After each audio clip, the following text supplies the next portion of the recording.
వివాదాలకు కేంద్ర బిందువుగా మారుతున్నారు ప్రముఖ సినీ నటి కల్పిక.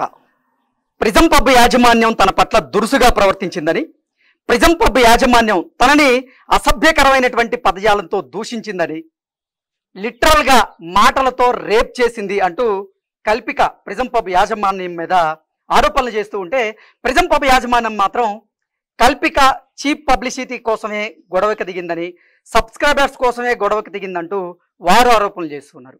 అసలు ఆ ఘటనకి కారణం ఏంటి, ఆ ఘటనలో ఏం జరిగింది అనేది మనం పూర్తి స్థాయిలో తెలుసుకుందాం. ప్రస్తుతం కల్పిక గారు మనతో ఉన్నారు, వారితో మాట్లాడదాం. కల్పిక గారు నమస్తే అండి. నమస్తే అండి. కల్పిక గారు, ప్రిజం పబ్ యాజమాన్యం మీ మీద దాడి చేసిందని, అసభ్యకరమైనటువంటి పదజాలంతో మిమ్మల్ని దూషించిందని, లిటరల్ గా మాటలతో మిమ్మల్ని రేప్ చేసేందుకు ప్రయత్నం చేసింది, రేప్ చేసింది అన్నట్లుగా మీరు ఇందాక ఆరోపణలు చేశారు. అసలు ఏం జరిగింది? ఒకవేళ నేను మీకు కొత్తగా పరిచయం అయ్యాను అనుకోండి, అదే రోజు నా బర్త్డే అని మీకు తెలిసింది అనుకోండి, మీరు మహా అంటే ఏం చేస్తారు, విష్ చేస్తారు, లేకపోతే మీ ప్లాన్స్ ఏంటి అని అనుకుంటారు. చుట్టుపక్కల ఏమైనా స్వీట్స్ కానీ షుగర్ కానీ ఉంటే ఆఫర్ చేస్తారు, లేకపోతే ఏమైనా గిఫ్ట్ ఇవ్వాలనుకుంటారేమో, మీ ఇష్టం అది. సో ఆ బేసిక్ మనస్తత్వం నాకు ఎప్పటి నుంచో ఉంది. నేను మా ఫ్రెండ్స్ కి కానీ ఒక ఫెస్టివల్ ఉండనివ్వండి, ఒక బర్త్డే ఉండనివ్వండి, నేను ఎవరు నా చుట్టుపక్కల ఉన్నా వాళ్ళకి నేను స్పెషల్ చేయాలనే ఫీల్ అవుతా. వాళ్ళకి ఇంకా వాళ్ళకి రాని ఐడియాస్ తో కూడా నేను సర్ప్రైజ్ చేస్తా. అంత క్రియేటివిటీ ఉందన్నమాట నాకు. సో నేను ఈ చిన్నపిల్ల మనస్తత్వం నాలో ఉంది కాబట్టి అలా కనిపించనేమో, కానీ నా లోపల చాలా చిన్నపిల్ల మనస్తత్వం ఉందని మీరు చెప్తున్నారు, కానీ కుండ బద్దలు కొట్టి మాట్లాడే తత్వం మీది. కుండ నేను చెప్తాను దానికి. అంటే ఏదైనా సరే ఉన్నదున్నట్లుగా మాట్లాడేటువంటి తత్వం మీది, ఆ వైఖరి మీది. మరి అసలు మొన్న ఏం జరిగింది, అసలు ఎందుకు గొడవ జరిగింది, గొడవకి కారణం ఎవరు? నిజంగా మీరే గొడవకి కారణమా, లేదంటే ప్రిజం పబ్ యాజమాన్యమే గొడవకి కారణమా? గొడవకి కారణం నేను కేక్ కాంప్లిమెంటరీ గురించి అడగడమే గొడవకి కారణం. దాన్ని చాలా గ్రేస్ఫుల్ గా క్లోజ్ చేసేయచ్చు వాళ్ళు కానీ నేను కానీ. నేను అనుకుంటే అది పెద్ద అసలు అంత డ్రాగ్ అయ్యేది కూడా కాదు. కానీ ప్రతి సెకండ్ వాళ్ళు డిస్రెస్పెక్ట్ చేసుకుంటూ, డిగ్నిటీ మీద పాయింట్అవుట్ చేసుకుంటూ, వాళ్ళ యాక్షన్స్ తో వాళ్ళ బిహేవియర్ తో వాళ్ళు చాలా దిగజారిపోయి దేవర్ బిహేవింగ్. ఇంకా అన్నిటికీ ఒక లిమిట్ అనేది ఉంటది. కాబట్టి ఏం చేశారంటే, నేను మొత్తం ఇంటర్వ్యూలో చెప్పడం జరిగింది, మళ్ళీ చెప్పాలనుకోవట్లేదు, ప్లీజ్ ఏమనుకోకండి. కానీ అంటే అసభ్యకరమైనటువంటి పదజాలంతో మిమ్మల్ని దూషించారంటూ మీరు చెప్పారు. అంటే ఏంటి, నిజంగా మిమ్మల్ని బూతులు తిట్టారా, లేదంటే మీ మీద దాడికి చేసేందుకు ప్రయత్నం చేశారా, ఏం చేశారు? అసలు నేను బూతులు వాడచ్చా అసలు? అంటే మిమ్మల్ని ఏం తిట్టారనేది చెప్పొచ్చు, మేము బీపీ వేసుకుంటాం. వాడారు, మీరు రోజు అదే పనులు చేసుకొని డబ్బులు సంపాదిస్తున్నారు. మా పేరెంట్స్ వరకు వెళ్ళారు, వాళ్ళు నన్ను ఎలా కన్నారు కూడా వాళ్ళు చెప్తున్నారు. నాతో పాటు ఒక ఫ్రెండ్ వచ్చారు, తను ఫిజికలీ డిసేబుల్డ్ పర్సన్, కొంచెం లెఫ్ట్ హ్యాండ్ పనిచేయదు. తనని కూడా ఎంత లెవెల్లో అసలు ఒక మనిషి అని కూడా చూడకుండా, పోనీ సేమ్ జాతే కదా, మగజాతే కదా, అట్లీస్ట్ మగజాతికనే రెస్పెక్ట్ లేదా మీకు? తనని కూడా అంతే దరిద్రంగా, అసలు నువ్వు నిజంగా నువ్వు మర్దవైతే అమ్మాయితో వచ్చావు కదా, మాట్లాడరా, నువ్వు వచ్చి మాట్లాడరా, అమ్మాయి చేత మాట్లాడించి నువ్వు అంతా పంచాయతీ చూస్తున్నావా, ఏందిరా చూపి ప్యాంట్ ఇప్పి చూపి రాకని ఇట్లా మాట్లాడారండి.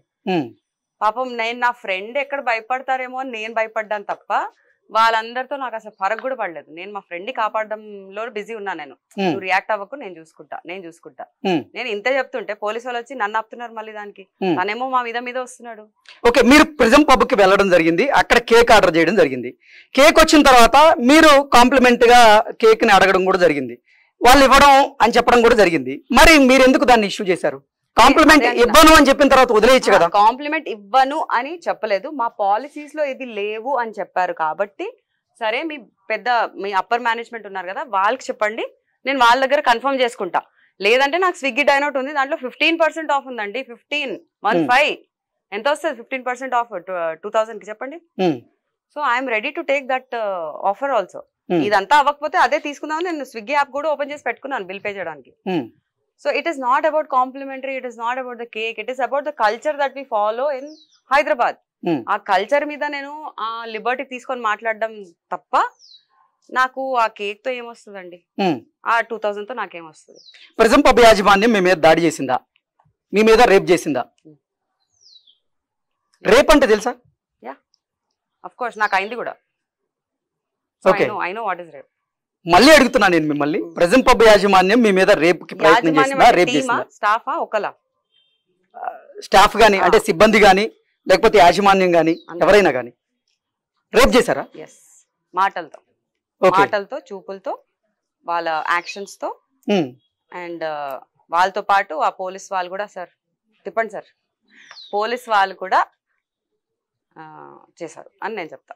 ఓకే, అంటే పోలీస్ వారు కూడా మీ పట్ల దురుసుగా ప్రవర్తించారా? ఏమన్నారు అసలు పోలీస్ వాళ్ళు? ఏమనలేదు, అదే కదా, ఏమన్నా అంటే బాగుండేది. అంటే దురుసుగా ప్రవర్తించారని చెప్పి మీరే చెప్తున్నారు, మళ్ళీ ఏమనలేదని మీరే చెప్తున్నారు. అంటే నేను ఏం మాట్లాడినా వాళ్ళకి ఒక కరెక్ట్ మైండ్ సెట్ తో వాళ్ళు వినడానికే రెడీ లేరు. ఎందుకంటే looks like they have a connection with prism people, ఏదో కనెక్షన్ ఉంది. సో ఆ కనెక్షన్ వల్ల వాళ్ళు భయపడి మాట్లాడలేదో, లేకపోతే నా అగేన్స్ట్ గా మాట్లాడడానికి చూస్తున్నారో కూడా వాళ్ళకే అర్థం కావట్లేదు. వాళ్ళకు పెద్ద కన్ఫ్యూజన్ స్టేట్ లో ఉంచిపోయారు. అందుకే చాలా మటుకు మీరు చూస్తే కామ్ గా ఉన్నారు వాళ్ళు లైవ్ లో, ఏం చెప్పలేకపోతున్నారు. వాళ్ళు బ్యాడ్జ్ పేర్లు కూడా చూపించలేకపోతున్నారండి. నేను లైవ్ లో క్యాప్చర్ చేస్తుంటే కవర్ చేసుకుంటున్నారు ఇట్లా. ఎందుకు సార్ మీకు మీ పేరు మీద కూడా అంత ఇది ఉందా అని కూడా చెప్పడం జరిగింది. సో సైలెన్స్ చాలా మటుకు చాలా సిచ్యువేషన్స్ లో హెల్ప్ అవుతుంది అంటాం, కానీ ఇలాంటి సిచ్యువేషన్స్ లో సైలెన్స్ కాదండి, మన కరెక్ట్ మాటలు బయటకు రావాలి. శారీరకంగా మీ మీద దాడి చేశారా? టచ్ అంటారా? పోలీస్ వాళ్ళు రాకపోయింటే ఖచ్చితంగా అయ్యేదండి. పోలీస్ వాళ్ళు రావడంతో అదొక్కటే అడ్వాంటేజ్ అని నేను చూస్తున్నాను. బికాస్ వాళ్ళు ఆల్మోస్ట్ ఇంత ఇంత ఇంత గ్యాప్ లో కూడా వచ్చి మాట్లాడడం జరిగింది, అరవడం జరిగింది, అన్ని చేయడం జరిగింది. ఓకే, కల్పిక గారు మీరు డ్రగ్స్ తీసుకుంటారా? లేదండి, నేను ట్రై చేశాను బట్ నేను తీసుకోను. ఓకే, డ్రింక్ చేస్తారా? చేసేదాన్ని, ఇప్పుడు చేయట్లేదు. ఓకే, కల్పిక డ్రగ్స్ తీసుకుంటారని, డ్రింక్ చేస్తారు అన్నట్లుగా పబ్ యాజమాన్యం చెప్తున్నారు. అసలు ఏంటి, ఆ రోజు మీరు నిజంగా డ్రింక్ చేసి ఉన్నారా? వామ్ వాటర్, వాళ్ళ లోకల్ వామ్ వాటర్ తాగాను. నేను బాటిల్ వాటర్ కూడా తీసుకోను. ఓకే, వామ్ వాటర్ అంటే వామ్ వాటర్ కి అంత ఎనర్జీ వచ్చిందా మీకు? నాకు నార్మల్ గానే అంత ఉంటుందండి. ఓకే, వామ్ వాటర్ నాకు కంటిన్యూస్ సైనస్, ఆస్తమా, ఎలర్జీస్ ఉన్నాయి తప్ప నేను దానికోసం ఎప్పుడు వామ్ వాటర్ తీసుకుంటా తప్ప. కోల్డ్ ఐస్ క్రీమ్ కూడా తినాలంటే దానికి ముందు వెనకాల ఒక పంచాయతీ ఉంటుంది నాకు. అట్లా అంటే మీరేదో కాంట్రవర్సీ కోసమే ఆ పబ్కు వెళ్ళినట్లుగా, కాంట్రవర్సీ కోసమే ఆ గొడవ చేసినట్లుగా, మీరు సబ్స్క్రైబర్స్ కోసం అలాగే పబ్లిసిటీ కోసమే ఆ గొడవకి దిగినట్లుగా మరి ప్రెజెంట్ పబ్ చెప్తుందా? మీరేనా ఉంటారు? ఇదే నా రియాక్షన్. కాంట్రవర్సీ నేను ఎందుకు చేసుకోవాలండి, నాకేం అవసరం, నా వర్క్ ఉందండి నాకు బిజీ పెట్టడానికి. ఈ స్టేట్మెంట్ విని విని నా చెవు నుంచి, నా కళ్ళ నుంచి, నా నోటి నుంచి రక్తం వస్తుందండి. అంటే తెలుగు చిత్ర పరిశ్రమలో కల్పికకి ప్రస్తుతం అవకాశాలు లేవు కాబట్టే ఆవిడ పబ్లిసిటీ కోసం ప్రయత్నం చేస్తూ ఈ గొడవకు దిగిందంటూ వాళ్ళు చెప్తున్నారు. మరి మీరేమంటారు? సో నేను 2.5 years బ్యాక్ ఒక వెబ్ సిరీస్ చేసా, దయా అని. పవన్ సాధనేని గారే డైరెక్టర్. ఓకే, ఇప్పుడు నెక్స్ట్ ఒక ప్రాజెక్ట్ కి అసోసియేట్ అవుతున్నాను మళ్ళీ పవన్ గారితోనే. It's called AOT. దాని ముందు ఒక ఫిల్మ్ కి నేను డైరెక్షన్ డిపార్ట్మెంట్ లో చేసా, మగాడు మూవీ పేరు. అది కొంచెం పాజ్ అయింది, ఇప్పుడు మళ్ళీ రీస్టార్ట్ అవుతుంది. థర్డ్ ప్రాజెక్ట్ మళ్ళీ పవన్ సాధనేని గారిదే AOT లో. Some way or the other I'm gonna get associated. AOT అంటే ఆకాశంలో తార.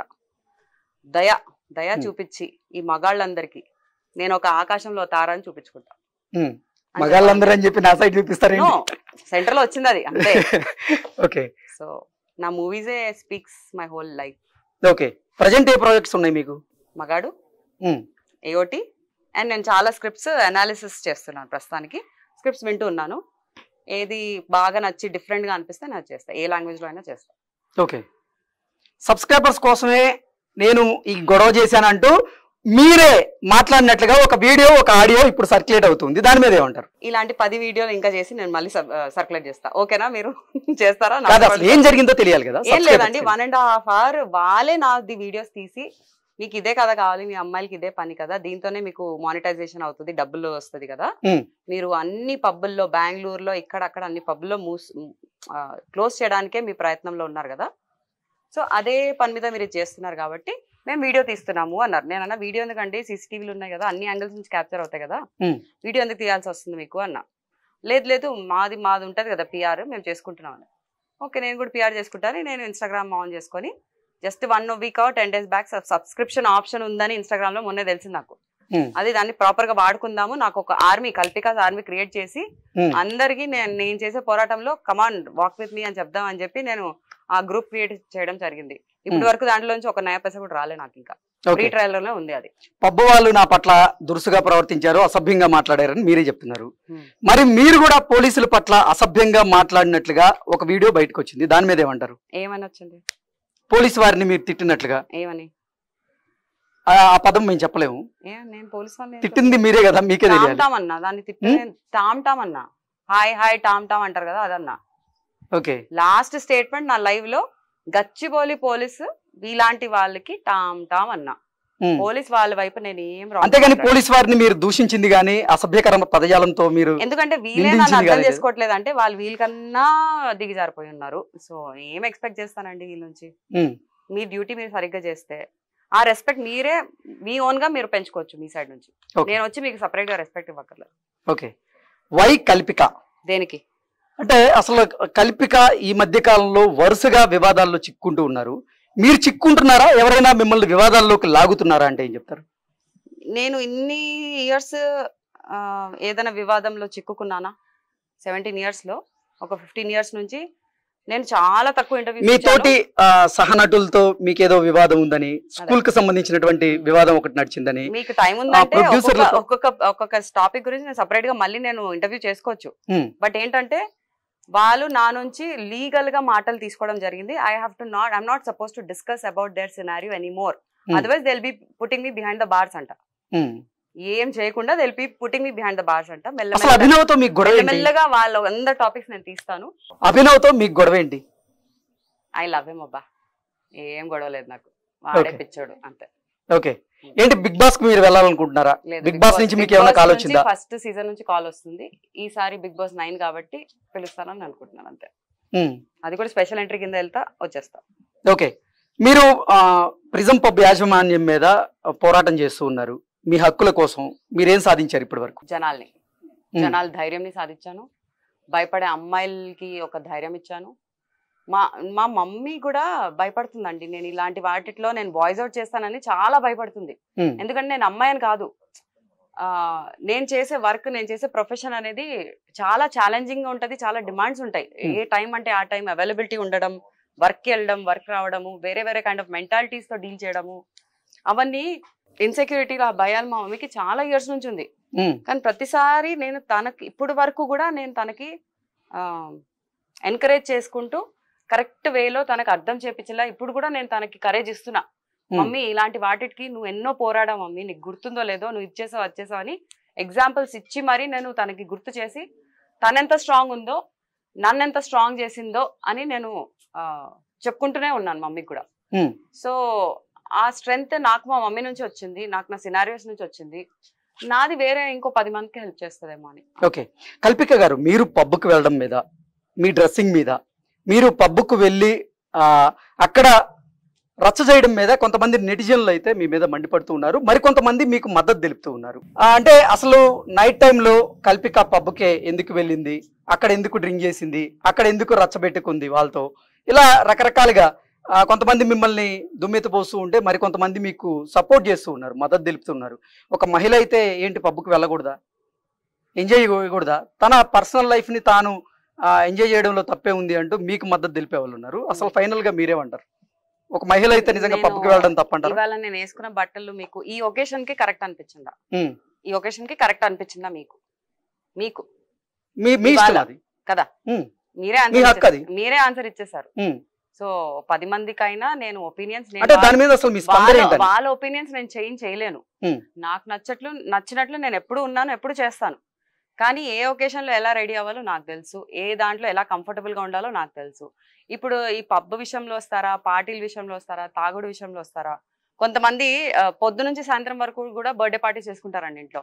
సో దానికి నేను నైట్ లోనే తాగాల్సిన అవసరం లేదు, డేలో తాగాల్సిన అవసరం లేదు. తాగాలంటే దానికి ఒక టైం అవసరం లేదు, తాగొద్దంటే కూడా దానికి ఒక టైం అవసరం లేదు. సో ఎవరు ఏం చేసినా అది వాళ్ళ చాయిస్. వాళ్ళు ఏం తప్పులు చేసినా తప్పులు చేసి నేర్చుకొని బయటకు వస్తే అందరికి మంచిది. మీరు చిన్నప్పటి నుంచి కూడా ఇలాగే ఉన్నారా? మీ వైఖరి ఇలాగే ఉందా? అంటే ఏ విషయాన్నైనా సరే ముక్కుసూటిగా చెప్పేటువంటి స్వభావం మీది? ఐ థింక్ నేను నా ప్రోగ్రెసివ్ మూవీస్ క్యారెక్టర్స్ చేయడంతో నాకు ఆ వాయిస్ వచ్చిందని నా ఫీలింగ్. నా థాట్ ప్రాసెస్ ఇదే ఉండే, కానీ నేను ఎప్పుడు వాయిస్ అవుట్ చేయలేదు. ఎందుకంటే నేను చిన్నప్పటి నుంచి చాలా అంటే చాలా ఇంట్రోవర్ట్. నాకు ఒక గిన్నెస్ రికార్డ్ ఇచ్చేయచ్చు, అంత ఇంట్రోవర్ట్ పర్సన్, అంత భయపడేదాన్ని నేను.